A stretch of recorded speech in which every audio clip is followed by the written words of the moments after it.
ಎಷ್ಟು ಸಾರಿ ಹೇಳ್ತಾನೆ ಗೊತ್ತಾ, ನಾನೆಲ್ಲ ಏನ್ ಅಂದ್ಕೊಂಡಿದ್ದೆ ಗೊತ್ತಾ ಇದನ್ನ, ಹೌದಪ್ಪ ನಾನೊಬ್ಬ ಪಶುವೇ ಆಗಿದ್ದೇನೆ. ಭಗವಂತ ಹೇಳ್ತಾನೆ, ಹೌದು ನಿಮ್ಮಂಥ ನಾಯಿಗಳ ಸೀಳೋ ಕಾಳು ಹಂದಿನೇ ಆಗಿದ್ದೇನೆ, ನಿಮ್ಮಂಥ ರಾಕ್ಷಸರನ್ನು ಸಂಹಾರ ಮಾಡ್ಲಿಕ್ಕೆ ನಾನು ಬಂದಿದ್ದೇನೆ. ಒಮ್ಮೆ ಗದಾದಿಂದ ಹೊಡಿತಾನೆ, ಅದರಿಂದ ಹೊಡಿತಾನೆ, ಏನೇನು ಮಾಡ್ತಾನೆ. ಏನ್ ಮಾಡಿದ್ರು ತಾನು ಯಾವ ಒಂದು ಪ್ರಾಣಿ ಅಂದುಕೊಂಡಿದ್ನೋ ಆ ಪ್ರಾಣಿಯನ್ನು ಗೆಲ್ಲಲಿಕ್ಕೆ ಆಗಲಿಲ್ಲ. ಭಗವಂತ ಹೇಳ್ತಾನೆ, ತಗೋ ಎತ್ಕೋ, ಅದನ್ನ ಮಾಡು ಇದನ್ನ ಮಾಡು. ಕೊನೆ ಕರ್ಣ ರಂಧ್ರದಲ್ಲಿ ಈ ಭಾಗದಲ್ಲಿ ಒಂದು ಗುರುತಾನೆ ಭಗವಂತ. 3 ಲೋಕ ತಿರುಗಿಬಿಡುತ್ತೆ ಅವನಿಗೆ, ಕೆಳಗೆ ಬಿದ್ದು ರಕ್ತ ಕಾರಿ ಕಣ್ಣೆರಡು ಒಳಗೆ ಹಾಕಿ ಓ ಅಂತ ಸಾಯ್ತಾನೆ. ಆ ಪ್ರಸಂಗವನ್ನು ವರ್ಣನೆ ಮಾಡಿ ಈ ಹಿರಣ್ಯಾಕ್ಷ ಬೇರೆ ಆ ಹಿರಣ್ಯಾಕ್ಷ ಬೇರೆ ಅಂತ ಆ ಪ್ರಸಂಗವನ್ನ ಹೇಳ್ತಕ್ಕಂಥವರಾಗಿದ್ದಾರೆ. ಅದಾದ ಮೇಲೆ ಮನುಗಳಿಗೆ ದೇವಹೂತಿ ಅಂತ ಮಗಳಿದ್ಲು. ಆ ದೇವಹೂತಿ ದೇವಿಗೆ ಗಂಡನಾಗಿ ದೊರೆತದ್ದು ಯಾರು ಅಂದ್ರೆ ಕರ್ತವ್ಯ ಪ್ರಜಾಪತಿಗಳು. ಬಹಳ ಚೆನ್ನಾಗಿದೆ. ದೇವಹೂತಿ ದೇವಿ ಅರಮನೆಯಲ್ಲಿ ಬೆಳೆದವಳು. ಅವಳ ಬಗ್ಗೆ ಹೇಳಬೇಕಾದ್ರೆ ಕರ್ದವರೇ ಒಮ್ಮೆ ಹೇಳ್ತಾರೆ. ಪ್ರಸಂಗ ಏನು ಅಂದ್ರೆ, ದೇವಹೂತಿ ಕೇಳಿದ್ರು ಎಂಥ ಗಂಡ ಬೇಕಪ್ಪ.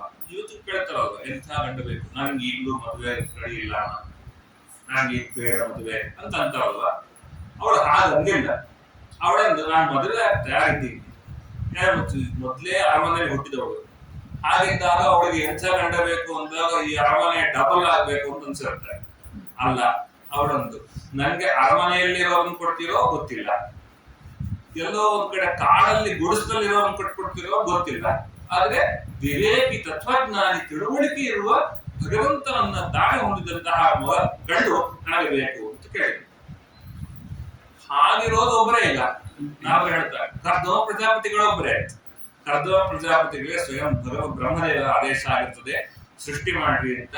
ಸೃಷ್ಟಿ ಮಾಡ್ರಿ ಅಂತಂದಾಗ ಮೊದಲು ಮಾಡೋದು ಅವರು ಕರ್ದಮ ಪ್ರಜಾಪತಿಗಳು ತಪಸ್ಸು ಮಾಡಿದಾಗ ಭಗವಂತನ ಸಾಕ್ಷಾತ್ಕಾರ ಆಗಿರ್ತದೆ. ಭಗವಂತ ಅವರಿಗೆ ಕರ್ದಮ ಪ್ರಜಾಪತಿಗಳಿಗೆ ಹೇಳ್ತಾರೆ, ನಿಮ್ಮಲ್ಲಿಗೆ ಹುಡುಕೊಂಡು ಬರ್ತಾಳೆ. ನಮಗೂ ಯಾವಾಗಾದ್ರು ಬಂದ್ರೆ ನಾವು ನಮ್ಮ ಸ್ಟೇಟಸ್ ಅನ್ನು ತೋರಿಸ್ಲಿಕ್ಕೆ ಹೋಗ್ಬಾರ್ದು. ಹುಡುಗಿ ಕಡೆ ಹುಡ್ಕೊಂಡ್ ಬಂದ್ಬಿಟ್ಟಿದ್ದಾರೆ ಅಂದ್ರೆ ಅವ್ರಿಗೆ ಡಿಫಿಷಿಯನ್ಸಿ ಇರುತ್ತೆ, ಹಂಗಾಗಿ ನೋಡೋಣ ನಾವು ಹೇಳ್ತೀವಿ ಅಂತ ಒಂದು ತಿಂಗಳು ಕಾಯಿಸೋದು ಇದೆಲ್ಲ ಮಾಡ್ತಾರೆ ಕೆಲವರು, ಇವತ್ತಿಗೂ ಮಾಡ್ತಾರೆ. ನಮ್ಮ ಕಾಲದಲ್ಲಿ ಇವಾಗ ಇಲ್ಲ ಅಂತ ಅನ್ಬೇಡ್ರಿ. ಈಗಲೂ ಕೂಡ ಹೆಣ್ಣು ಕಡೆಯವರು ಬಹಳ ಡಿಮ್ಯಾಂಡ್ ಇದೆ, ಗಂಡು ಕಡೆಯವರು ಬಹಳ ಡಿಮ್ಯಾಂಡ್ ಇದೆ, ಅದಕ್ಕೆ ಸ್ವಲ್ಪ ಅನುಭವಿಸ್ತಾರೆ. ಯಾವತ್ತು ಅನುರೂಪಳಾದವರು ಕನ್ಯೆ ಸಿಕ್ಕರೆ, ಅನುರೂಪರಾದ ಪತಿ ಸಿಕ್ಕ ಅಂತಂದ್ರೆ ಮದುವೆ ಆಗ್ಬೇಕು ಅಂತ ಭಾಗವತ ಉಪದೇಶ ಮಾಡಿತ್ತು. ಕರ್ದಮ ಪ್ರಜಾಪತಿಗಳ ಹತ್ರ ಸ್ವಯಂಭೂಮನಿಗಳು ತಮ್ಮ ಹೆಂಡತಿ ಮಗಳನ್ನು ಕರ್ಕೊಂಡು ಬರ್ತಾರೆ. ಕರ್ಕೊಂಡು ಬಂದು ಹೇಳ್ತಾರೆ, ನನ್ನ ಮಗಳು ದೇವಹೂತಿ, ಇವಳು ನಿಮ್ಮನ್ನ ಮದುವೆ ಆಗ್ಲಿಕ್ಕೆ ಬಯಸಿದ್ದಾಳೆ. ಸ್ವಾಮಿ, ನೀವಾದ್ರೂ ಮದುವೆ ಆಗ್ಲೇಬೇಕು. ಮದುವೆ ಆಗುವಾಗ ನೀವು ಯಾರನ್ನೂ ಯೋಗ್ಯರನ್ನು ಹುಡುಕ್ಲೇಬೇಕು.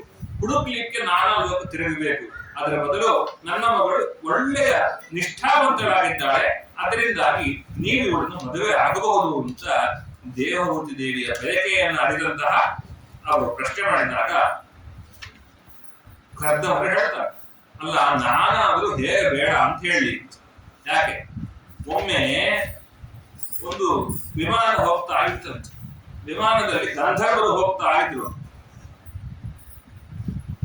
ಆ ಗಂಧರ್ವರು ಹೋಗ್ತಾ ಇದ್ರೆ ಅವರ ಹೆಸರನ್ನು ಹೇಳ್ತಾರೆ, ವಿಶ್ವಾವಸು ಅಂತ ಗಂಧರ್ವ. ಆ ಗಂಧರ್ವರು ಹೋಗ್ತಾ ಇದ್ರ ಘಲ್ ಘಲ್ ಘಲ್ ಗೆದ್ದು ಸುತ್ತ ಕಳಿಸ್ತಾರೆ. ಯಾವುದೋ ಸೌಂದರ್ಯವಂತ ಯುವತಿ ಇದ್ದಾಳೆ, ಯಾರು ನೋಡ್ಬೇಕು ಅಂತ ಗಂಧರ್ವರಿಗೆ ಚಿಕಿತ್ಸೆ ಆಗುವಂತೆ ಒಂದು ರೂಪ ಸೌಂದರ್ಯ ಕಾಣಿಸ್ತಂತೆ. ಅದನ್ನ ನೋಡ್ತಾ ನೋಡ್ತಾ ಹೆಂಗ್ ನೋಡಿದ್ರಂತೆ ಅವ್ರು ವಿಮಾನದಿಂದ ಕೆಳಗೆ ಬಿದ್ರಂತೆ. ಅದನ್ನ ಹೇಳ್ತಾರೆ, ಯಾಂ ಹೆರ್ಮ್ಯ ಪೃಷ್ಠೆ ವರ್ಣಂಗಿ ಶೋಭಾನ್ ವಿಕ್ರೀಡತೀಂ ಕಂದುಕ ವಿಫಲಾಕ್ಷೀಂ ವಿಶ್ವಾವಸುರ್ ನ್ಯಪತತ್ ಸ್ವಾದು ವಿಮಾನಾತ್ ವಿಲೋಕ್ಯ ಸಮೂಹ ವಿಮೂಢಚೇತಾಃ. ಮೋಹಿತರಾಗಿ ಗಂಧರ್ವರು ಇವಳ ರೂಪವನ್ನು ನೋಡ್ಬೇಕು ಅಂತ ಮೇಲಿಂದ ಕೆಳಗೆ ಬಿದ್ರು ಅಂತಂದ್ರೆ, ಅಂತಹ ಸುಂದರವಾದ ಯುವತಿಯನ್ನ ನೀವು ಕರ್ಕೊಂಡು ಬಂದ್ರೆ ಮದುವೆ ಆಗೋಲ್ಲ ಅಂತ ಹೇಳಿಕ್ ಹಿಂಗಾಗುತ್ತೆ. ಆದ್ರೆ ಒಂದು ಕಂಡೀಷನ್, ನಾನು ಜಾಸ್ತಿ ದಿವಸ ಮನೆಯಲ್ಲಿರೋಲ್ಲ. ಯಾಕೆ? ನನ್ ಮದುವೆ ಆಗೋ ಉದ್ದೇಶವೇ ಸಂತತಿಯನ್ನು ಹುಟ್ಟಿಸಬೇಕು. ಬ್ರಹ್ಮದೇವರ ನಮ್ಮ ತಂದೆಯವರ ಆಜ್ಞೆ, ಅಪ್ಪ ಹೇಳಿ ಕೆಲಸ ಮಾಡೋಲ್ಲ ಅಂತ ಹೇಳಿಕ್ ಆಗೋಲ್ಲ. ಅದಾದ ಮೇಲೆ ನನ್ನ ಸಾಧನಾ ಮಾರ್ಗಕ್ಕೆ ಸನ್ಯಾಸಿ ಆಗುವನು. ಆದ್ರಿಂದ ಮದುವೆ ಮುಂಚೆನೆ ಹೇಳ್ಬಿಟ್ಟು ನಾನು ಸನ್ಯಾಸಿ ಆಗ್ತೀನಿ. ನಾವು ಹಂಗೇನಾದ್ರು ಹೇಳಿದ್ರೆ ಯಾವ ಮಠಕ್ಕೆ ಹಾಕ್ತೀರಾ ಆಚಾರ್ಯ, ನಾವೇ ಕೊಟ್ಬಿಡ್ತೀವಿ. ಹಂಗಲ್ಲ, ಮಠ ಗೀಠ ಇಲ್ಲ, ಯಾವುದೂ ಬೇಡ ಅಂತ ಕಾಡಿಗೆ ಹೋಗೋ ಸನ್ಯಾಸಿ ನಾನು. ಅದರಿಂದ ಮೊದಲೇ ಹೇಳ್ಬಿಟ್ಟಿದ್ದೇನೆ ಅಂತ. ಆಗ್ಲಿ, ಭಗವಂತನೇ ಮಗನಾಗಿ ಬರ್ತಾನೆ ಅಂತ ಅವರಿಗೆ ಗೊತ್ತಿತ್ತು, ಅದರಿಂದ ಸರಿ ಅಂತ ಹೇಳಿದ್ದಾರೆ. ಮದುವೆ ಮಾಡಿ ಕೊಟ್ಟಿದ್ದಾರೆ. ಅಲ್ಲೇ ಮದುವೆ ಮಾಡಿಕೊಟ್ರು, ಕಾಡಿನಲ್ಲೇ ಮದುವೆ ಮಾಡಿಕೊಟ್ರು. ಮದುವೆಗೆ ಬಂಧುಗಳು, ಊರಿನವರು, ರಾಜ ಯಾರನ್ನೂ ಕರೆಸಿಲ್ಲ. ಅಲ್ಲೇ ಬಂದ, ಗೋಪೇತವಾಗಿ ಮದುವೆ ಮಾಡಿಕೊಟ್ಟ. ಆಮೇಲೆ ಮಗಳನ್ನಾಗಲಿ ಬಿಟ್ಟೇ ಹೋದ. ಹಂಗಲ್ಲ, ಅವ್ರ ಮನೆಯಲ್ಲಿ ಮಳೆ ಹೊಡೆದು ಕುತ್ಕೊಂಡ್ಬಿಟ್ಟಿರ್ತೀವಿ, ಏನ್ ನೋಡ್ಕೋತಾರೋ ಏನು, ಅತ್ತೆ ಏನ್ ಬೈತಾರೋ ಏನು. ರಾಜ ಅಂದ, ನಿನ್ನ ಮದುವೆ ಮಾಡಿಕೊಟ್ಟೆ, ನನ್ನ ಜವಾಬ್ದಾರಿ ಮುಗೀತು, ನಾನು ಹೊರಟೆ ಅಂತ ರಾಜ್ಯಭಾರ ಮಾಡ್ಲಿಕ್ಕೆ ಹೋಗ್ತಾರೆ. ಹೋಗುವಾಗ ಸ್ವಾಗತ. ಊರ್ನವರು ಕೂಡ ಬಹಳ ಬೇಜಾರು ಮಾಡ್ಕೊಳ್ಳಿಲ್ಲ. ರಾಜ ಗಂಡು ನೋಡ್ಕೊಂಡ್ಬಿಡ್ತೀನಿ ಅಂತ ಹೋದವನು ಹೋಗಿ ಮದುವೆನೇ ಮಾಡ್ಕೊಟ್ಟು ಬಂದ್ಬಿಟ್ಟ. ನನ್ಗೆ ಯಾರು ಲಗ್ನ ಪತ್ರಿಕೆನೇ ಕೊಡ್ಲಿಲ್ಲ, ಬೇಜಾರು ಮಾಡ್ಕೊಳ್ಳಿಲ್ಲ. ಒಳ್ಳೆ ಯುವಕ ಸಿಕ್ಕ, ಮದುವೆ ಆಯ್ತು, ರಾಜ್ಯಭಾರವನ್ನ ಮಾಡ್ತಾ ಇದ್ದಾರೆ. ಇತ್ತ ಅವರಿಗೆ ಹೆಣ್ಣು ಮಕ್ಕಳ ಜನನ ಆಗ್ತಾ ಇದೆ. ಆ ಹೆಣ್ಣು ಮಕ್ಕಳು ಹುಟ್ಟಿದ ಮೇಲೆ ಅವರಲ್ಲಿ ಭಗವಂತ ಸ್ವಯಂ ಕಪಿಲಾಗಿ ಅವತಾರ ಮಾಡ್ತಾ ಇದ್ದಾನೆ. ಕಪಿಲ ನಾಮಕ ಭಗವಂತ ಅವತಾರ ಮಾಡಿದ್ಮೇಲೆ ಕರ್ದಮ ಪ್ರಜಾಪತಿಗಳಂದ್ರು, ನನ್ನ ಕೆಲಸ ಇಲ್ಲಿ ಮುಗೀತು. ಆ ವಿಚಾರ ತುಂಬಾ ಚೆನ್ನಾಗಿದೆ. ಕರ್ದಮ ಪ್ರಜಾಪತಿಗಳ ಮನೆಯಲ್ಲಿ ಅವರು ಸೇವೆ ಮಾಡ್ತಾ ಇದ್ರೆ ಕರ್ದಮ ಪ್ರಜಾಪತಿಗಳು ಒಮ್ಮೆ ನೋಡಿದ್ರಂತೆ, ಆ ದೇವಭೂತಿ ಮೊದಲು ಬಂದಾಗ ಹೇಗಿದ್ದೆ, ಸೇವೆ ಮಾಡ್ತಾ ಮಾಡ್ತಾ ಮಾಡ್ತಾ ಹೆಂಗಾಗೋಗಿದ್ದೀಯಲ್ಲ, ನನ್ನ ತಪೋ ಕರ್ಮದಲ್ಲಿ ನಿರತನಾಗಿ ನಾನು ನಿನ್ನನ್ನು ಹೇಗಿದ್ದಿ ಅಂತ ನೋಡ್ಕೊಳ್ಳಿಕ್ಕಾಗಲಿಲ್ಲ, ಸ್ವರ್ಗ ಹೋಗಿಬಿಟ್ಟಿದ್ದಿ, ಏನ್ ಬೇಕು ಹೇಳು ಅಂತ ಕೇಳಿದಾಗ ಅವಳು ಸಂತಾನಾಪೇಕ್ಷೆಯಾಗಿ ತಮ್ಮ ಪೂರ್ತಿ ಕಾಮನೆಯನ್ನು ಕೇಳಿದಾಗ ಅವರು ಆ ವಿಮಾನವನ್ನು ಸೃಷ್ಟಿ ಮಾಡಿ ದೇವಲೋಕದಲ್ಲೆಲ್ಲ ವಿಹಾರ ಮಾಡಿ ಸಂತಾನವನ್ನ ಕೊಡ್ತಾ ಇದ್ದಾರೆ. ಅದರಲ್ಲಿ ಭಗವಂತನ ಅವತಾರವಾಯಿತು. ಅವತಾರವಾದ ಕೊಟ್ಟೆ ಅವರು ಹೇಳಿದರು, ನಾನು ಹೊರಡ್ತೇನೆ. ಭಗವಂತ ಅವರಲ್ಲಿ ಇದ್ದಾಗ ಬಿಂದು ಸರೋವರದಲ್ಲಿಯೇ ಅವಳು ಕೇಳ್ತಾಳೆ, ಸ್ವಾಮಿ ನೀನು ಭಗವಂತ ಅಂತ ನನಗೆ ಗೊತ್ತು, ಸ್ವಯಂ ಎಲ್ಲರನ್ನು ರಕ್ಷಣೆ ಮಾಡ್ತಕ್ಕಂಥವನು, ನನಗೆ ನೀನು ತತ್ವೋಪದೇಶವನ್ನ ಮಾಡು ಅಂತ. ತತ್ವೋಪದೇಶವನ್ನ ಮಾಡು ಅಂತ ಕೇಳಿದಾಗ ಸೃಷ್ಟಿಯನ್ನು ಹೇಗೆ ಮಾಡ್ತಾರೆ, ಯಾವುದು ಏನೇನು ಮಾಡಬೇಕು, ಯಾವ ಕೆಲಸ ಕರ್ಮ ಮಾಡಬೇಕು, ಯಾವ ಕೆಲಸ ಮಾಡಬಾರದು, ಮೊದಲು ತಿಳಿಯಬೇಕಾದದ್ದು. ಏನ್ ಮಾಡಬೇಕು, ಏನ್ ಮಾಡಬಾರದು. ಭಕ್ತಿ ಅಂದ್ರೆ ಎಷ್ಟು ವಿಧ ಇದೆ, ಭಕ್ತಿಯಿಂದ ಏನಾಗುತ್ತೆ, ಭಕ್ತಿ ಮಾಡದೇ ಇದ್ರೆ ಏನಾಗುತ್ತೆ, ಇದೆಲ್ಲ ಒಟ್ಟಾರೆಯಾಗಿ ಬೆಳೆದ ಪ್ರಶ್ನೆ ಅಲ್ಲ, ಹಂತ ಹಂತದಲ್ಲಿ ಕೇಳಿದ ಪ್ರಶ್ನೆ. ಆಗ ದೇವಹೂತಿ ಕೇಳಿದ ಪ್ರಶ್ನೆಗಳೆಲ್ಲ ಉತ್ತರ ಕೊಡ್ತಾ ಇದ್ದಾರೆ.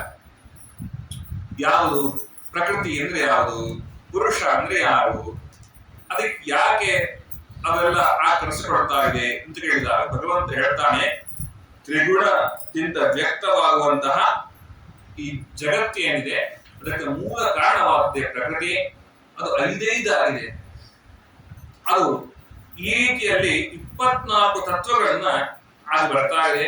ಆ ತತ್ವಗಳಿಂದ ಇಡೀ ಭೂಮಂಡಲವನ್ನು ನಿರ್ಮಾಣ ಮಾಡ್ಲಿಕ್ಕಾಗಿದೆ ಅಮ್ಮ ಅಂತ ಅದರ ಬಗ್ಗೆ ಪೂರ್ಣ ವೈಕಾರಿಕ ತಾಮಸ ಅಂತೆಲ್ಲ ಅವುಗಳ ಬಗ್ಗೆ ಹೇಳ್ತಾ ಪ್ರತ್ಯೇಕವಾಗಿ ರೂಪ ರಸ ಗಂಧ ಸ್ಪರ್ಶ ಇವುಗಳ ವಿಭಾಗವನ್ನೂ ಹೇಳ್ತಾ ವಿಶೇಷವಾಗಿ ಉಪದೇಶವನ್ನ ಮಾಡ್ತಾರೆ. ಇದೆಲ್ಲ ಕಪಿಲ ಗೀತೆ ಅಂತ ಕರೆಸಿಕೊಳ್ಳುವ ಭಾಗದಲ್ಲಿ ಬರ್ತಾ ಇದೆ. ಹೀಗೆ ಇದಾದ ಮೇಲೆ ಭಗವಂತನನ್ನ ಹೇಗೆ ತಿಳಿಯಬೇಕು, ಭಗವಂತನನ್ನ ಅನುಷ್ಠಾನ ಮಾಡೋದು ಹೇಗೆ ಅಂತ ಪ್ರಶ್ನೆ. ಈ ಇಂದ್ರಿಯಗಳ ಬಗ್ಗೆ ಎಲ್ಲ ಹೇಳಿದ್ರು. ಈ ಇಂದ್ರಿಯಗಳು ಹೀಗಿದೆಯಮ್ಮ, ಇದರೊಳ ತತ್ವಾಭಿಮಾನಗಳು ಹೀಗಿದ್ದಾರೆ, ಇವರಲ್ಲಿ ಹೀಗೆ ಕೆಲಸ ಮಾಡ್ತಕ್ಕಂಥವರಾಗಿದ್ದಾರೆ. ಪ್ರಕೃತಿಯ ಗುಣೇಶು ಅಭಿಸಜ್ಜತೆ ಅಹಂಕಾರ ವಿಮೂಢಾತ್ಮ ಕರ್ತಾಸ್ಮೀತಿ ಅಭಿಮನ್ಯತೆ. ನೋಡಮ್ಮ, ಈ ಇಂದ್ರಿಯಗಳು ಕೆಲಸ ಮಾಡಿದ್ರೆ ದೇಹ ಕೆಲಸ ಮಾಡುತ್ತೆ. ದೇಹ ಕೆಲಸ ಮಾಡಿದ್ರೆ ದೇಹಿ ಅಂದ್ರೆ ಆತ್ಮ, ಅವನಿಗೆ ಸುಖ ಸಂತೋಷ ದುಃಖಗಳಾಗ ಆಗುತ್ತೆ. ಇವನು ಏನ್ ಮಾಡ್ತಾನೆ ಅಂದ್ರೆ ಈ ಇಂದ್ರಿಯಗಳು ಮಾಡುವ ಕೆಲಸಗಳನ್ನ ತನ್ನ ಕೈಯಲ್ಲಿದೆ ಅಂತ ತಿಳ್ಕೊಳ್ತಾನೆ, ತನ್ನದ್ದು ಅಂತ ತೆಗೆದುಕೊಳ್ತಾನೆ, ತಾನು ಮಾಡಿದೆ ಅಂತ ತಿಳ್ಕೊಳ್ತಾನೆ. ಈ ಅಹಂಕಾರಕ್ಕೆ ಬದ್ಧನಾಗಿ ಅವನು ತನ್ನದ್ದೇ ಎಂಬುದಾಗಿ ಭಾವನೆಯಿಂದಾಗಿ ಕೆಳಗೆ ಬೀಳ್ತಾ ಇದ್ದಾನೆ. ಅಹಂಕಾರ ವಿಮೂಢಾತ್ಮ ಕರ್ತಾ ಅಸ್ಮೀತಿ ಭಂಡ್ಯ. ಅವನು ಏನ್ ಮಾಡ್ತಾ ಇದ್ದ, ನಾನು ಮಾಡ್ತಾ ಇದ್ದೇನೆ, ನನ್ನದಿದು, ನಾನ್ ಮಾಡಿದ್ರೆ ಉಂಟು, ಇಲ್ಲ ಅಂದ್ರೆ ಇಲ್ಲ. ನೀವು ಅನುಕೂಲ ಆಯ್ತಪ್ಪ ನೀವು ಮಾಡಿದ್ರಿ, ಮತ್ತೆ ನಾವಿಂದಾಗತ್ತಾ? ಎಷ್ಟು ಬರುತ್ತೆ ಅಹಂಕಾರ. ಆ ಅಹಂಕಾರ ಬಂದ್ರೆ ಏನಾಗುತ್ತೆ, ನಾನು ಅಂತ ಬರುತ್ತೆ. ನಾನು ಅಂತ ಬಂದಾಗ ದೇವರಿದ್ದಾನೆ ಅನ್ನೋದು ಬರಿತಾ ಇದೆ ಅವನಿಗೆ. ಪ್ರತಿ ಕ್ಷಣದಲ್ಲಿ ನಾನು ಅನ್ನೋ ಜ್ಞಾನ ಬಂದಾಗಲೆಲ್ಲ ಅವನು ಅನ್ನುವ ಜ್ಞಾನ ಮರ್ತು ಹೋಗುತ್ತೆ. ಅದು ನಮಗೆ ಸಮಸ್ಯೆ ಆಗುತ್ತಮ್ಮ. ತೇನ ಸಂಸಾರ ಪದವಿ ಮನಸ ಅಭ್ಯರ್ಥಿ ನಿರುತಃ, ತೊಳಲಾಡಿ ಬಿಡ್ತಾನೆ ಸಂಸಾರದಲ್ಲಿ. ಒಂದ್ಸತಿ ಇದು ಬಂದ್ರೆ ಸಾಕು, ನಾನು ಅನ್ನೋದು ಅದು ಮಾಡಿಸುವ ಕರ್ಮದಲ್ಲಿ 10 ಗುಣ ಪಾಪ ಕೊಡುತ್ತೆ. ಆ ಪಾಪದಿಂದ ಜನ್ಮದಲ್ಲಿ ಮತ್ತೆ ಇದೇ ನಾನು ನನ್ನದು ಅನ್ನೋದು ಹಿಂಗೆ ತೊಳೆದಾಡ್ತಾನಮ್ಮ. ಪ್ರಾಸಂಗಿಕೈ ಕರ್ಮದೋಷೈ ಸದ್ಮಸ ಸಹಸನ್ನಿಷ್ಠೆಯೋ ಋಷು. ಕೆಲವೊಮ್ಮೆ ಒಳ್ಳೆ ಜನ್ಮ ಬರುತ್ತೆ, ಕೆಲವೊಮ್ಮೆ ಕೆಟ್ಟ ಜನ್ಮ ಬರುತ್ತೆ, ಕೆಲವೊಮ್ಮೆ ಮಿಶ್ರ ಜನ್ಮ ಬರುತ್ತೆ. ಹೀಗೆ ಅನುಭವಿಸ್ತಾನೆ ತಾನು ಮಾಡೋ ಪಾಪಗಳಿಂದಮ್ಮ. ಪಾಪಗಳಿಗೆ ಕಾರಣ ತಾನು ಮಾಡ್ತೇನೆ ಅಂತ ತಿಳ್ಕೊಳ್ತಾನಮ್ಮ. ಇದು ಕಾರಣ ಅಮ್ಮ ಅಂತ ಹೇಳ್ತಾರೆ. ಅಲ್ಲ, ಹಾಗಾದ್ರೆ ಮೋಕ್ಷಕ್ಕೆ ಹೋಗ್ಬೇಕಾದ್ರೆ ಏನ್ ಮಾಡ್ಬೇಕು? ಅಷ್ಟೇ, ಯಾವುದು ನಾನು ಮಾಡಿಲ್ಲ ಅಂತ ತಿಳ್ಕೊಳ್ಬೇಕು, ಅದನ್ನು ಮಾಡುವ ಅನುಸಂಧಾನ ಮಾಡುವ ಬುದ್ಧಿಯನ್ನು ತಿಳ್ಕೊಳ್ಬೇಕು. ಹೀಗೆ ಮಾಡಿದವನಾದ್ರೆ ಮೋಕ್ಷಕ್ಕೆ ಹೋಗ್ತಾನೆ ಅಮ್ಮ. ಇಷ್ಟು ತಿಳ್ಕೊಳ್ಳು. ಏನು, ಭಗವಂತ ನಿನಗೆ ಕಾಣಿಸ್ತಾ ಇಲ್ಲ, ಭಗವಂತ ಮಾಡಿಸ್ತಾ ಇದ್ದಾರೆ ಅನ್ನೋ ಜ್ಞಾನ ನಮಗೆ ಹೆಂಗ್ ಬರ್ಬೇಕು? ನೀವು ಹೇಳಿದ ಕೂಡಲೇ ಒಪ್ಕೊಂಡ್ಬಿಡ್ಬೇಕಾ? ಭಗವಂತ ಮಾಡಿಸ್ತಿದ್ರೆ ಭಗವಂತ ಕಾಣಿಸ್ಬೇಕಲ್ವಾ ಅಂತ ಪ್ರಶ್ನೆ ಬರುತ್ತಲ್ಲಮ್ಮ. ಒಂದು ದೃಷ್ಟಾಂತ ಹೇಳ್ತೀನಿ ಕೇಳಮ್ಮ ಅಂತ. ಭಗವಂತನ ಕರ್ತೃತ್ವ ಯಾವ ರೀತಿಯಾಗಿ ಇದ್ದೀತು ಅನ್ನುವ ಜ್ಞಾನ ಮನುಷ್ಯನಿಗೆ ಹುಟ್ಟುವಂತೆ ಒಂದು ದೃಷ್ಟಾಂತ ಹೇಳ್ತಾರೆ. ಯಥಾ ಜಲಸ್ಥಾಭ ಆಭಾಸಃ ಸ್ಥಳಸ್ಥೇನ ದೃಶ್ಯತೆ ಸ್ವಭಾಸೇನ ಯಥಾ ಸೂರ್ಯೋ ಜಲಸ್ಥೇನ ನಿವಿಸ್ಥಿತಃ ಏವಂ ತಿರದಹಂಕಾರೋ ಭೂತೇಂದ್ರಿಯ ಮನೋಗಣೈಃ ಸ್ವಾಭಾಸೈರ್ಲಕ್ಷಿತೋನೇನ ತದಾಭಾಸೇನ ಸತ್ಯಧೃಕ್. ಒಂದು ಗೋಡೆ ಇದೆ, ಗೋಡೆಯ ಮುಂದೆ ಒಂದು ಸ್ವಲ್ಪ ನೀರು ಚೆಲ್ಲಿದೆ ಅಂತ ಇಟ್ಕೊಳ್ರಿ. ಬೇಡ, ಯಾವುದೋ ಸರೋವರದಲ್ಲಿ ಕೂತಿದ್ದೀರಿ, ಯಾವ್ದಾದ್ರು ಕ್ಷೇತ್ರ ನೆನಪಿಸ್ಕೊಳ್ರಿ, ಅಲ್ಲೊಂದು ಗೋಡೆ ಇದೆ, ನೀವು ಯಾವುದೋ ಜಪ ಮಾಡ್ತಾ ಇದ್ದೀರಿ, ನೀವು ಸೂರ್ಯನ ನೋಡಿಲ್ಲ. ಸೂರ್ಯನ ಬಿಂಬ ಎಲ್ಲಿ ಬಿತ್ತು? ನೀರಿಗೆ ಬಿತ್ತು. ನೀರನ್ನು ನೋಡಿಲ್ಲ, ಅಲ್ಲಿ ಗೋಡೆ ತೇರ್ಕೊಂಡು ಕೂತ್ಕೊಂಡ್ಬಿಟ್ಟಿದ್ದೀವಿ, ಜಪ ಮಾಡ್ತಾ ಇದ್ದೀವಿ. ನೀರನ್ನು ನೋಡದೇ ಇದ್ರೆ ನೀರಿನಲ್ಲಿರುವ ಬಿಂಬ ಗೋಡೆಯಲ್ಲಿ ಬಿತ್ತು. ದಿಕ್ಕ್ಯಾವುದು ಅಂತ ಕೇಳಿದ್ರೆ ತಕ್ಷಣ ಹೇಳ್ತೀವಿ ಇದು ಪೂರ್ವ. ಯಾಕೆ? ಸೂರ್ಯನ ನೋಡದೆ ಹೆಂಗ್ ಹೇಳ್ತೀವಿ ಅಂತ ಕೇಳಿದ್ರೆ, ನೋಡಪ್ಪ ಸೂರ್ಯನ ಬಿಂಬ ಆಗಿದೆ, ಅದರ ಪ್ರತಿಬಿಂಬ ನೀರಿನಲ್ಲಿ ಬಿದ್ದಿದೆ, ನೀರಿನ ಪ್ರತಿಬಿಂಬ ಪ್ರತಿಫಲಿಸಿ ಇಲ್ಲಿ ಬೀಳ್ತಾ ಇದೆ, ಇದು ಹೀಗೆ ಹೋಗ್ತಾ ಇದೆ ಅಂದ್ರೆ ಸೂರ್ಯ ಹಂಗ ಬರ್ತಾ ಇದ್ದಾನೆ ಅಂತ ಅರ್ಥ ಅಲ್ವಾ? ಹಾಗಾದ್ರೆ ಸೂರ್ಯನ ಬಿಂಬ ದರ್ಶನವಾಗದೇನು? ಸೂರ್ಯನ ಬಿಂಬದ ಕಿರಣದ ಸಹಾಯದಿಂದಾಗಿ ನೀರಿನಲ್ಲಿ ಪ್ರತಿಬಿಂಬಿತವಾದಂತಹ ಅದರ ಸಹಾಯದಿಂದಾಗಿ ಗೋಡೆಯಲ್ಲಿ ಪ್ರತಿಫಲಿಸಿದರೆ ಯಾವ ರೀತಿಯಾಗಿ ನೀನು ಸೂರ್ಯನ ಬಿಂಬವನ್ನು ಊಹಿಸ್ತೀಯೋ ಅಮ್ಮ, ಹಾಗೆ ಪ್ರತಿ ದೇವತೆಯ ಒಳಗೆ ಭಗವಂತ ಮಾಡಿಸುವ ಕೆಲಸ, ದೇವತಾ ಕೆಲಸದಿಂದಾಗಿ ಜಡ ಇಂದ್ರಿಯಗಳ ಒಳಗೆ ಆಗ್ತಾ ಇದೆ ಅನ್ನೋ ಅನುಸಂಧಾನ ಬಂತು ಅಂದ್ರೆ ಭಗವಂತನ ಅನುಸಂಧಾನ ಬರುತ್ತೆ. ಅಲ್ಲಿ ಗೋಡೆ, ಇಲ್ಲಿ ಇಂದ್ರಿಯಗಳು, ಜಡ, ಅಲ್ಲಿ ನೀರು, ತತ್ವಾಭಿಮಾನ ದೇವತೆಗಳು, ಅಲ್ಲಿ ಸೂರ್ಯ, ಇಲ್ಲಿ ಭಗವಂತ. ಹಾಗಾದ್ರೆ ಭಗವಂತನ ಪ್ರತಿಬಿಂಬದ ದೇವತೆಗಳಿಂದಾಗಿ ನಿಯಮ್ಯಮಾನವಾದಂತಹ ಇಂದ್ರಿಯಗಳು ಮಾಡಿಸುವ ಕೆಲಸ ಪ್ರತಿ ಕ್ಷಣದಲ್ಲಿ ಭಗವಂತನ ನೆನಪಿಸಬೇಕು. ಯಾವ ರೀತಿಯಾಗಿ ಜಲಸ್ಥ ಸೂರ್ಯದ ಪ್ರತಿಬಿಂಬದಿಂದಾಗಿ ಸೂರ್ಯಬಿಂಬವನ್ನು ನಾವು ಕಾಣ್ತೇವೋ ಆ ರೀತಿಯಲ್ಲಿ ಅಮ್ಮ ಅಂತ ಹೀಗೆ ವಿಶೇಷವಾದ ಒಂದು ಉದಾಹರಣೆಯನ್ನು ಕೊಟ್ಟು ಅವರು ಹೇಳ್ತಾರೆ. ಹೀಗೆ ದೇವಭೂತಿ ಪ್ರಶ್ನೆ ಮಾಡ್ತಾರೆ, ಅಲ್ಲಪ್ಪ ತುಂಬಾ ಚೆನ್ನಾಗಿದೆ, ಲಿಂಗದೇಹ ಭಂಗ ಆಗೋದು ಯಾವಾಗ? ಲಿಂಗದೇಹ ಭಂಗ ಆಗೋದು ಮತ್ತೊಂದು ಬ್ರಹ್ಮದೇವರ ಕಾಲ ಬಂದಾಗ ಹಳೆ ಬ್ರಹ್ಮದೇವರ ಜೊತೆಗೆ ಸ್ನಾನ ಮಾಡಿ ವಿರಜಾದಲ್ಲಿ ಹೋಗ್ತಾರೆ. ಆಗ ಯಾವ ಲಿಂಗದೇಹದ ಸಂಪರ್ಕದಿಂದಾಗಿ ಒಂದು ಲಯಕಾಲದಲ್ಲಿಯೂ ಇದ್ದೋ ಅವ ಪುನಃ ಬರುವಾಗ ಮತ್ತೆ ಯಾಕೆ ಸೃಷ್ಟಿ ಬರೋದಿಲ್ಲ? ಅಂದ್ರೆ ಈ ಪುರುಷನಿಗೆ ಅಂದ್ರೆ ಜೀವನಿಗೆ ಈ ಅಂಟುವಿಕೆ ಅನ್ನೋದು ಹೋಗಲ್ವಲ್ಲ ತಕ್ಷಣಕ್ಕೆ. ಪುರುಷನ್ ಪ್ರಕೃತಿ ಬ್ರಹ್ಮನ್ ನರಿವಂಚತಿ ಕಳಹಿಚಿತು, ಪಳೆಯ ಕಾಲದಲ್ಲೇ ಹೋಗ್ಬಿಟ್ಟಿದ್ರೆ ಒಂದು ಅರ್ಥ ಇದೆ, ಹೋಗಿರೋದಿಲ್ಲ. ಆಗಿರುವಾಗ ಅನ್ಯೋನ್ಯ ಅಪಾಶ್ರಯತ್ವಾಚ ನಿತ್ಯತ್ವಾದ ಅನಯೋ ಪ್ರಭೋ ಅದೆಂದು ಒಟ್ಟಿಗೆ ಇರೋದ್ರಿಂದಾಗಿ ಇದು ಮುಗಿದು ಮತ್ತೆ ವಾಪಸ್ ಆಗುವಾಗ ಯಾಕಪ್ಪ ಅವನು ಸೃಷ್ಟಿ ಆಗೋಲ್ಲ? ಹೆಂಗ ಅವನು ತನ್ನ ಕೆಲಸಗಳನ್ನೆಲ್ಲ ಮುಗಿಸಿಕೊಂಡು ಮೋಕ್ಷಕ್ಕೆ ಹೋಗ್ತಾನೆ? ಮೋಕ್ಷಕ್ಕೆ ಹೋಗೋ ಬಗ್ಗೆ ಹಿಂದೆ ಹೇಳಿದ್ರು. ಆಗ ಪ್ರಶ್ನೆ ಮಾಡ್ತಾರೆ, 4 ಶ್ಲೋಕಗಳಿಂದ ಪ್ರಶ್ನೆ ಮಾಡ್ತಾರೆ. ಒಟ್ಟು ಅಂತರಿಗೆ ಇಷ್ಟೇ, ಲಿಂಗದೇಹದ ಸಂಬಂಧ ಅನ್ನೋದು ಕೊಟ್ಟದ್ದಲ್ಲ ಅಂದ ಮೇಲೆ, ನಿತ್ಯ ಅಂತ ಆದ ಮೇಲೆ ಅದು ಹೋಗೋದು ಹೆಂಗೆ? ಯಾವುದು ಹುಟ್ಟಿಲ್ಲವೋ ಅದು ಸಾಯಲಿಕ್ಕೆ ಸಾಧ್ಯವೇ ಇಲ್ಲ. ಈ ಸಂಬಂಧ ಹುಟ್ಟಿಲ್ಲ, ಹುಟ್ಟದೇ ಇರೋ ಸಂಬಂಧ ಹೋಗೋದು ಹೇಗೆ? ಅದು ಸಂಬಂಧ ಇತ್ತು ಅಂತಂದ್ರೆ ಅವನು ಇದಾಗೋದಾದ್ರೆ ಹೇಗೆ ಹೇಳ್ತಾನ. ಅಮ್ಮ, ಈ ಸಂಬಂಧ ನನಗೆ ಇದೆ ಅನ್ನೋದರ ಅರಿವೇ ಇಲ್ಲದೆ ಈ ಲೋಕದಲ್ಲಿ ತಿರುಗುತ್ತಾ ಇರ್ತಾರೆ ಸಂಸಾರದಲ್ಲಿ. ಯಾವಾಗ ಈ ಸಂಬಂಧದಿಂದಾಗಿ ಆಗ್ತಾ ಇದೆ, ಇದು ನನಗೆ ಬೇಡ ಅಂತ ಬಯಸಿದವರಾಗಿ ಭಗವಂತನ ಇಚ್ಛಾ ಎಂಬುವಂತಹ ಆವರಣದಿಂದ ಕೂಡಿದಂತಹ ಜೀವ ಭಗವಂತನ ಸಾಕ್ಷಾತ್ಕಾರದ ಕಡೆ ಪ್ರಯತ್ನ ಮಾಡ್ತಾನೆ. ಮಾಡಿದಾಗ ಅವನಿಗೆ ಈ ಕಲ್ಪದಲ್ಲಿ ಭಗವಂತನ ಸಾಕ್ಷಾತ್ಕಾರ ಆಗಿ ಹೋಗುತ್ತೆ. ಆಗ ಇದು ಮುರಿದ ಬೀಜದಂತೆ, ಸಿಪ್ಪೆ ಹೋಗೋದಿಲ್ಲ, ಸಿಪ್ಪೆ ಸೀಳ್ಬಿಟ್ಟಿದೆ, ನಿಲ್ಲೋದಿಲ್ಲ. ಯಾವ್ದಾದ್ರು ಒಂದು ಬಾಳೆಹಣ್ಣು ಸಿಪ್ಪೆ ಬಿಚ್ಚಿಬಿಟ್ರೆ ಇಟ್ಬಿಡ್ರಿ, ಮತ್ತೆ ವಾಪಸ್ ಅಡಿಸ್ಲಿಕ್ಕೆ ಆಗೋದಿಲ್ಲ. ಆ ರೀತಿ ಆಗಿರ್ತದೆ. ಮತ್ತೆ ಅವನಿಗೆ ಯಾಕೆ ಭಯ ಆಗೋಲ್ಲ ಅಂತ ಅಂದ್ರೆ, ಈ ಸಂಸಾರದಲ್ಲಿ ಯಾಕೆ ಬರೋದಿಲ್ಲ ಅಂತ ಅದಕ್ಕೊಂದು ದೃಷ್ಟಾಂತ ಕೊಡ್ತಾನೆ. ಯಥಾಹಿ ಅಪ್ರತಿಬುದ್ಧಸ್ಯ ಪ್ರಸ್ವಾಪೋ ಬಹ್ವರರ್ಥಕೃತ್ ಸೈವ ಪ್ರತಿಬುದ್ಧಸ್ಯ ನವೈ ಮೋಹಾಯ ಕಲ್ಪತೆ. ಅಮ್ಮ, ಅವನಿಗೆ ಮೊದಲು ಎಚ್ಚರ ಇರಲಿಲ್ಲ. ಸಂಸಾರದಲ್ಲಿ ಇದ್ದಾಗ ನಾನು ಬೇರೆ, ಈ ದೇಹ ಬೇರೆ, ಈ ಲಿಂಗ ದೇಹ ಬೇರೆ, ಭಗವಂತನನ್ನು ಕಾಪಾಡ್ತಾ ಇದ್ದಾನೆ, ಈ ಅರಿವು ಇರಲಿಲ್ಲ, ಈ ಜ್ಞಾನ ಇರಲಿಲ್ಲ, ಈ ತಿಳುವಳಿಕೆ ಇರಲಿಲ್ಲ. ಅದರಿಂದ ಅವನು ಬದ್ಧನಾಗಿದ್ದ.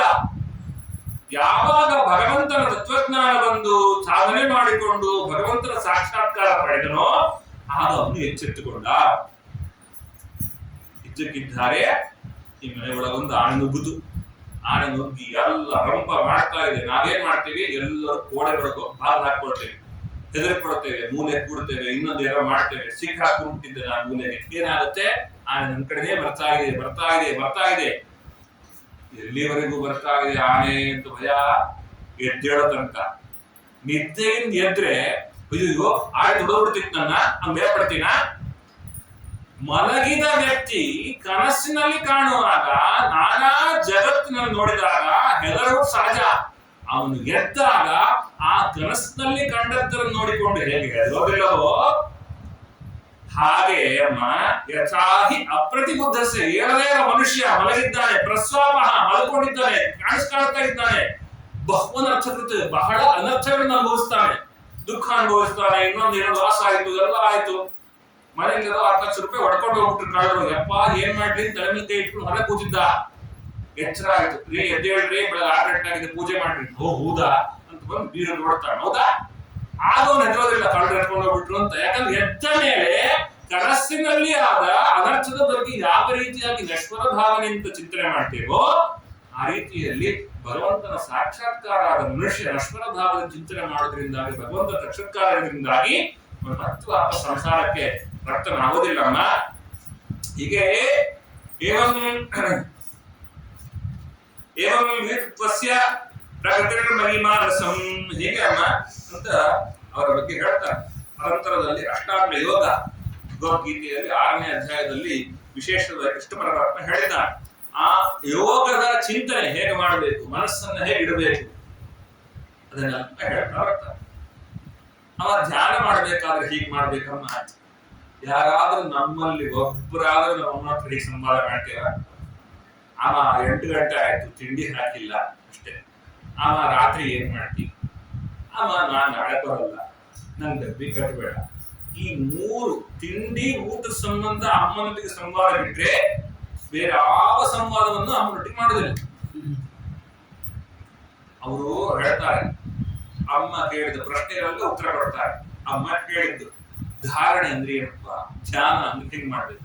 ಅಮ್ಮ ಧಾರಣೆ ಅಂದ್ರೆ ಬಿಟ್ಟು ಬಿಟ್ಟು ಬಿಟ್ಟು ಮಾಡುವಂತಹ ಸ್ಮರಣೆ. ಧ್ಯಾನ ಅಂದ್ರೆ ಸ್ವಲ್ಪ ದೀರ್ಘಕಾಲದಲ್ಲಿ, ಅದು ತುಂಬಾ ಗಟ್ಟಿ ಆದ್ರೆ ಅದನ್ನು ಸಮಾಧಿ ಅಂತ ಕರೀತಾರೆ. ಧಾರಣ ಮಾಡ್ಬೇಕಾದ್ರೆ ಮೊದಲು ಮಾಡ್ಬೇಕಾದ ಧಾರಣೆ ಪಾರಕಮಲ. ಸಂಚಿಂತಯೇ ಭಗವತಶ್ಚರಣಾರವಿಂದಂ ವಜ್ರಾಂಕುಶಧ್ವಜಸರೋರುಹಲಾಂಚನಾಢ್ಯಂ ಉತ್ತುಂಗ ರಕ್ತ ವಿಲಸನ್ನಕ ಚಕ್ರವಾಳ ಜ್ಯೋತ್ಸ್ನಾಭಿರಾಹತ ಮಹೃದಯಾಂಧಕಾರಂ. ಅಮ್ಮ ಅಪ್ಪನ ಅಂದ್ರೆ ಭಗವಂತನ ಕಾಲನ್ನು ಧ್ಯಾನ ಮಾಡ್ಬೇಕಮ್ಮ. ಎಂಥ ಕಾಲು? ವಜ್ರಾಂಕುಶ ಧ್ವಜ ಸರೋರುಹ ಲಾಂಛನಾಢ್ಯ. ಭಗವಂತನ ಕಾಲಿನಲ್ಲಿ ಈ ಒಳ್ಳೊಳ್ಳೆ ಚಿಹ್ನೆಗಳಿವೆ. ಯಾವುದು? ವಜ್ರ, ಅಂಕುಶ, ಧ್ವಜ, ಕಮಲ, ಸರೋರುಹ, ಇವುಗಳಿಂದ ಲಾಂಛನಗಳು ತುಂಬಿದೆ. ಭಗವಂತನ ಪಾದದಲ್ಲಿ ಇಂಥ ಲಾಂಛನಗಳಿವೆ. ಉತ್ತುಂಗ ರಕ್ತ ವಿಲಸನ್ ನಖಚಕ್ರವಾಳ ಜ್ಯೋತ್ಸ್ನಾಭಿಹಿ ಆಹತ ಮಹೃದಯಾಂಧಕಾರ. ಭಗವಂತನ ಪಾದ ಕಮಲವನ್ನು ಧ್ಯಾನ ಮಾಡ್ತಾ ಇದ್ರೆ ಅವರ ಪಾದ ಕಮಲ ಕೆಂಪು, ಅದರ